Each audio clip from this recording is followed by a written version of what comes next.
Crónicas pela Igualdade. Uma iniciativa do projeto Igualarte, promovido pela ESDIM e financiado pelo Programa Operacional Potencial Humano, no âmbito do Eixo 7, Igualdade, gerido pela Comissão para a Cidadania e Igualdade de Género. Hoje temos connosco Maria do Mar Pereira, é professora auxiliar de Estudos de Género e Sociologia na Universidade de Leeds, Reino Unido, investigadora no Centro de Estudos das Migrações e das Relações Interculturais da Universidade Aberta. Formada em Sociologia pelo ISCTE e doutorada em Género pelo London Off School Economics, tem vários textos publicados sobre género e sexualidade, a institucionalização dos estudos sobre as mulheres de género e feministas. Recentemente editou o livro Fazendo o Género no Recreio. Muito obrigado, Maria do Mar, por ter aceito o nosso convite para participar na nossa crónica pela igualdade e por falar um pouco connosco sobre a sua experiência no domínio destas questões. Gostaria de começar por perguntar de onde é que nasceu esta ideia, de onde é que nasceu este projeto e no que é que ele consistiu. Muito obrigada. Antes de mais nada, dizer que é um grande prazer contribuir para as vossas crónicas. Então, a ideia de fazer este livro, de fazer o projeto de investigação que está na base do livro, é uma ideia muito simples. Eu própria andei na escola, todas nós e todos nós andamos na escola e sabemos bem que esses são espaços muito intensos, onde muita coisa acontece todos os dias e como tal, é muito importante e interessante analisar o que se passa nas escolas portuguesas e em tantos outros países. E muitos investigadores e muitas investigadoras nesta área dos estudos de género, portanto, pessoas que se interessam em perceber de onde é que vêm as ideias que nós temos sobre homens e mulheres, como é que essas ideias vão sendo transmitidas e que efeitos é que têm na vida das pessoas. Muitas pessoas que trabalham nessa área têm vindo a verificar que o espaço da escola é um espaço onde estas ideias são criadas e vão sendo reproduzidas com muita frequência e muita intensidade.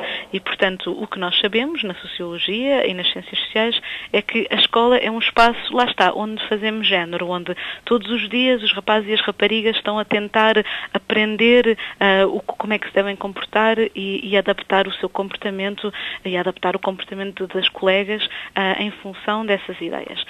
E, portanto, o que eu fiz foi aquilo que chamamos uma etnografia. Isto basicamente significa que vamos participar na vida das pessoas, no dia-a-dia das pessoas, tal como ela vai acontecendo. Então, o que eu fiz foi contactar várias escolas, perguntar se podia regressar à escola, se me podia juntar a uma turma. E houve uma escola que aceitou o meu pedido e, portanto, durante 3 meses eu fui de mochila às costas todos os dias para a escola, juntei-me a uma turma de 8º ano. Eu era, claro, muito mais velha do que as jovens e os jovens de 8º ano, mas durante aquele período participei na vida deles e delas. Estava lá nas aulas, estava na casa de banho, estava na cantina, estava no recreio, para onde quer que seja que eles fossem, eu ia também. E o que me interessava era então perceber como é que se tratavam uns aos outros, que ideias tinham sobre mulheres e homens e como é que essas ideias os faziam sentir. E esta introdução de um elemento estranho na vida do dia-a-dia provocou algumas alterações ou teve mudanças também nas atitudes e comportamentos ou acabou por se encaixar no dia-a-dia? É assim, é muito difícil, claro, encaixar no dia-a-dia das jovens e dos jovens quando já se é mais crescido e claro, existe sempre um período de adaptação e de habituação da minha parte e também da parte delas e deles. Quando eu cheguei foi uma excitação naquela escola e naquela turma. Achavam giríssimo ter ali aquela investigadora. Muitas e muitos dos alunos nunca tinham ouvido a palavra socióloga, então achavam que eu era uma sexóloga, o que os deixava ainda mais entusiasmados com a minha presença, e pronto, nos dias iniciais muita expectativa, muita curiosidade, mas depois, claro, que à medida que o tempo passa, esse efeito deixa de estar presente e a vida volta ao normal, e portanto eu pude realmente observar o que acontece todos os dias, e a minha presença, apesar de interferir ao início, ao fim de algum tempo de habituação, já não interfere, e é possível obter dados muito ricos e muito interessantes. Estereótipos, preconceitos, existem? Existem, e muitos, e não só existem, e são muitos, mas isto é a grande observação do meu estudo e do meu livro, tem um enorme impacto na vida das raparigas e dos rapazes.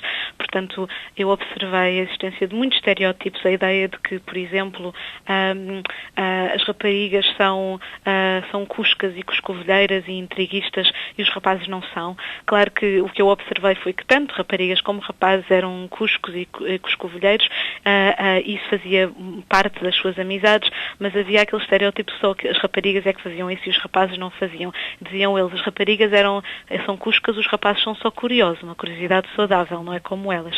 Portanto, isto demonstra, lá está, que os rapazes e as raparigas não são tão diferentes quando pensamos, mas como temos estes estereótipos, acabamos por não notar essas semelhanças. Outros estereótipos também, a ideia de que um rapaz, para demonstrar que é um homem a sério e que é merecedor de respeito, tem de lutar, tem de tratar mal os outros rapazes, não pode dar parte fraco, e os rapazes sentiam isto como uma grande pressão que lhes causava muito sofrimento e muita ansiedade. Outros estereótipos, a ideia de que se uma rapariga tem vários namorados, então é uma galdéria, é uma pessoa que não podemos respeitar, é uma pessoa que não tem valor, mas um rapaz que tenha muitas namoradas, pelo contrário, é alguém que merece o nosso respeito e que deve ser admirado. E também outros estereótipos, nomeadamente sobre sexualidade, a ideia de que é mau ser homossexual e a utilização de insultos e acusações da homossexualidade como um dos piores insultos possíveis, lá está novamente a afetar muito as jovens e os jovens, porque andavam sempre muito preocupados em garantir que passavam a imagem certa, como diziam. Isso significava que tinham que limitar muito, censurar aquilo que gostavam de dizer, de fazer, as roupas que gostavam de usar, porque se um rapaz usasse uma roupa cor-de-rosa, pronto, então era homossexual e não podia ser. E, portanto, tudo o que eles faziam e elas faziam em cada momento era filtrado por esta ideia de que eu tenho que dar a imagem certa, para dar a imagem certa não posso fazer isto ou aquilo, e sou forçada a fazer isto ou aquilo, e, portanto, todos os dias estão com estas preocupações no recreio, na escola, na família, em todos os lados. Isso deixa-nos algumas preocupações e também necessidades em termos de intervenção para o futuro. Sim, muitas preocupações. Primeiro, porque, como digo, uma enorme ansiedade. Cada um destes jovens dizia que não gostava desta situação, não gostava de ser maltratado e não gostava de ter de gozar com os colegas e penalizar os colegas, mas sentiam que eram obrigados a fazê-lo, porque todas as outras pessoas faziam, então eles e elas tinham que fazer também. E isto dava então a origem a casos que chamamos bullying, portanto, de violência na escola, violência verbal, até violência física, que também causavam muita ansiedade, muita angústia, muita preocupação.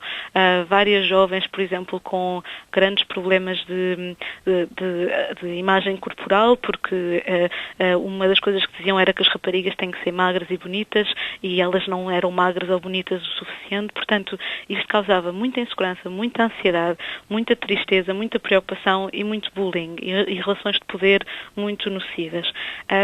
E o que o estudo demonstrou, para além de estudar a vida deles e delas, eu também procurei criar oportunidades para sensibilizá-los para o que estava a acontecer. E no final do estudo eu expliquei as minhas conclusões e eles tiveram a oportunidade de falar sobre elas e chegaram à conclusão, lá está, que como ninguém estava contente com aquela situação e ninguém queria que aquela situação se mantivesse, Então era importante que todos deixassem de se comportar daquela forma e fossem mais tolerantes e abertos. E realmente a possibilidade de discutir essas questões que provocou uma enorme mudança na turma. Houve uma redução dos casos de bullying, uma redução dessas experiências de ansiedade e sofrimento, e isso só demonstra que criar espaços nas escolas para falar sobre estas questões, criar espaços nas famílias para falar sobre estas questões, fazer com que os professores e as professoras, os pais, as mães, discutam estas questões abertamente, falar disto nos média também pode fazer toda a diferença. Muito obrigado, Maria do Mar, pela sua colaboração nesta Crónica pela Igualdade. Crónicas pela Igualdade tem o apoio da Rádio Castrense, Rádio Singa, TLA Rádio, Rádio Voz da Planície e Rádio Pax.